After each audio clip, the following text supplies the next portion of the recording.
Hello, this is Dread, and in today's video topic, we're going to be going over my general strategy for the Merchants Guild. I've played two characters to level 100 already, and I've pushed both characters like 700 corruption, while also gaining a bunch of favor and a bunch of gold, as you can see here.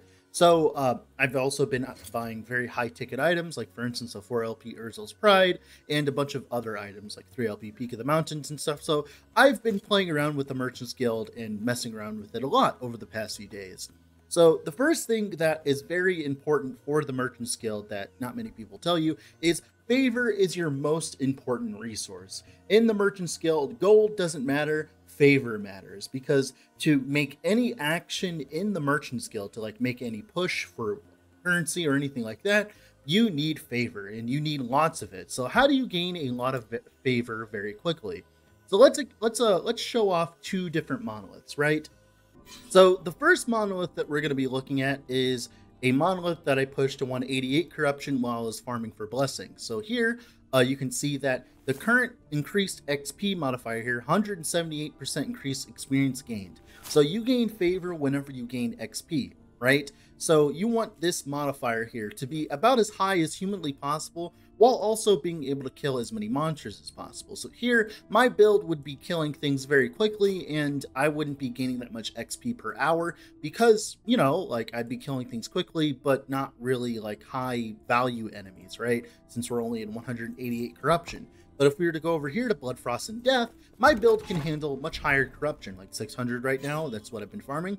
You can see here it has 628 increased experience, meaning that I'm getting about 3 times as much experience than I was in that other monolith, which you know turns into 3 times as much favor gain, it turns out. So you definitely want to be doing higher corruption when you can. This will require a good build, a build that's good at clearing, like for instance, I don't know, like something like Flame Reave or something that hits the whole screen, stuff like that. That's the kind of thing that you want when you're trying to farm as much favor as humanly possible. You don't care about your boss kills, you don't care about how long your boss kills take.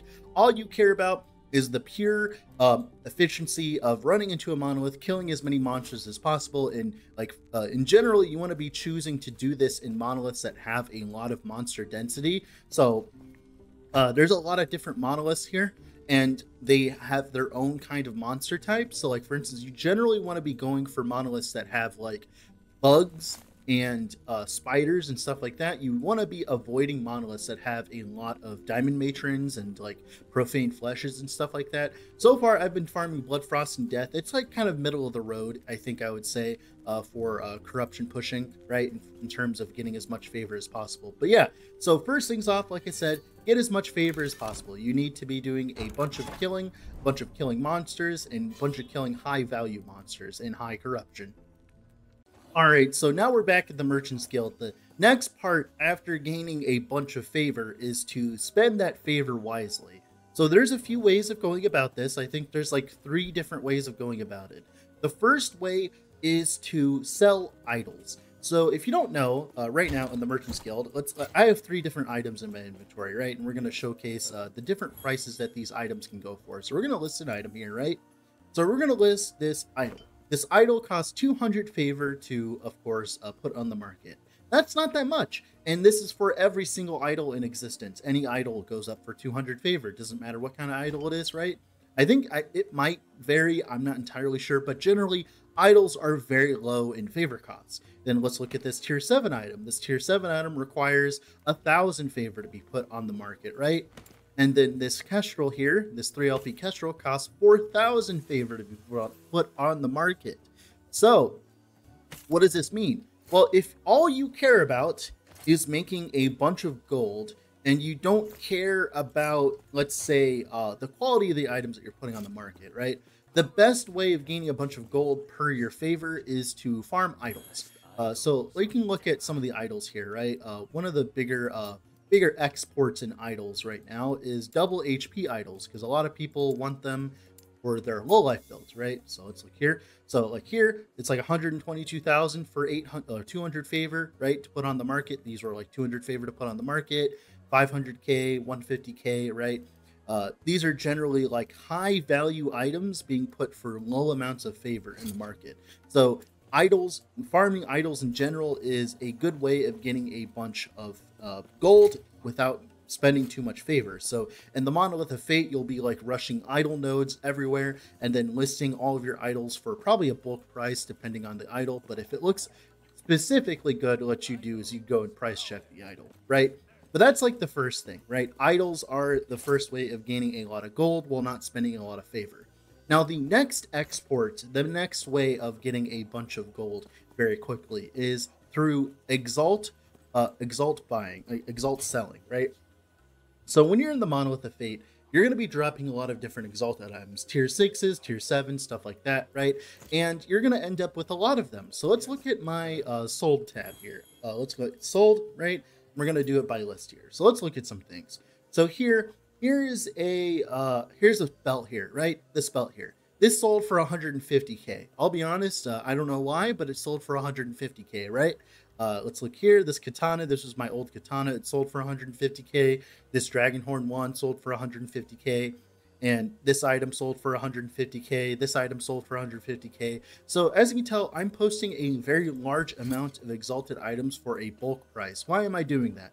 Well, in Last Epoch currently, to craft a good item, you're probably going to go through like 4 to 5 items before getting to that good item. So like for instance, this pair of gloves that I made for my build, I went through about 4 to 5 different pairs of gloves on the market before I was able to craft this pair. It took me a few attempts because forging potential, RNG, stuff like that, right? Meaning that I need to be able to bulk buy items that are very close to this item, right? So to do that, there needs to be a supply. And these people who are crafting like I am, where they're just buying a bunch of different items, they're probably going to need a bunch of items. So let's look at my stash here real quick, right? I think a good example here is, let's say if I were to make, let's think here. Let's say I wanted to make a 1 LP Herald of the Scurry, right? Let's go over here. 1 LP Herald of the Scurry, right? I want a 1 LP Herald of the Scurry. Where is it here? Herald of the Scurry. Is it Herald of the Scurry? Yep, here he is. I want a 1 LP one, right? And I want to slam +4 level to summon wolf, right? I want +4 to level to summon wolf on my Herald of the Scurry, right? So what I'm going to do is I'm going to buy a bunch of these, right? And then I'm going to slam them into +4 summon wolves until I hit what I want, right? So I would put this up for 150k, and the person who's trying to make that, +4 summon wolf thing is going to buy all the +4 summon wolves on the market and try to slam it into the Herald of the Scurry, right? And that essentially is the same for a lot of different items, right? Like for instance, I'm trying to make a build where I'm stacking attunement. I'm probably going to grab this, probably shove a bunch of runes of removal on it and try to see if I can craft it, stuff like that. People are going to be crafting in bulk, so you need to be supplying in bulk. So that's why in my sold tab here, if we look at like listed here, this item here, right? If someone's playing a bleed salt the wound setup, this looks like to be a very good item, as you could rune of removal it, that melee cold damage, get some physical or attack speed, and then put bleed on the suffix, right? This item here, this could be really good for a lot of different builds. You could peel off that melee physical, put on crit multi, or whatever you end up needing to put on this, right?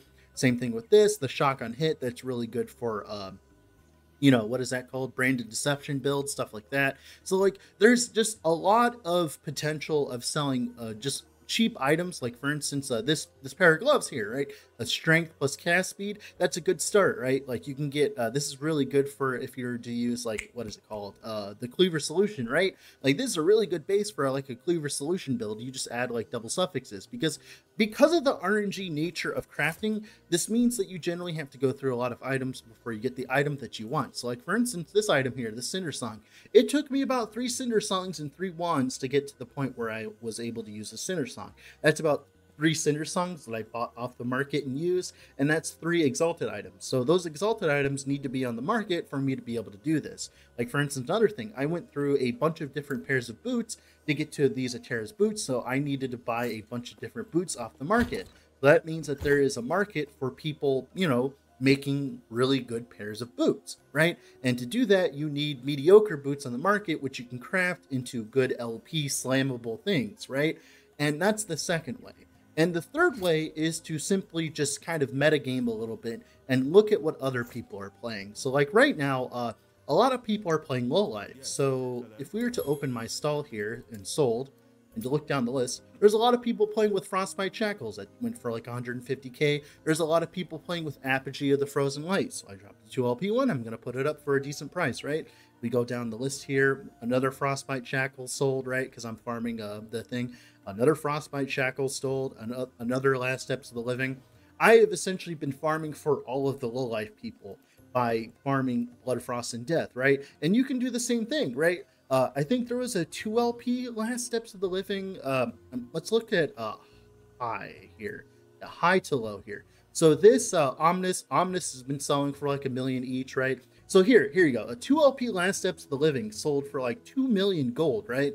That's a lot of gold for just killing a random boss, right? Stuff like that. Legacy of the 3LP, I sold one of those, right? And you can see I sold a bunch of Omnises. I sold a Death's Embrace. You generally want to be target farming items that people want. So for instance, right now, people want low life items. People want Exsanguinuses with LP, stuff like that. And that's why I've been farming Blood, Frost, and Death, right? But you can take this and do a bunch of different stuff for it, right? Like there's a lot of people on the market that want 1LP Twisted Hearts, right? So that's another way of doing it. There's probably a lot of people that want 1LP to 2LP Reign of Winters. That's another place to farm. A lot of people want that bow, the falconry bow. So follow the outcast farming is a good idea. Also, there's a lot of people like Strand of Souls in the Critavoid chest with LP on it because they're doing falconry stuff, right? So all that combined means that you that's the third way of doing it, is by target farming. And if you combine all three of these methods, the idle selling, right, with the exalted dumping, and of course the target farming, if you combine all three of these, you should have a good time in the Merchants Guild. Now, with all that being said, this has been Dread. Off to go do something else. Bye.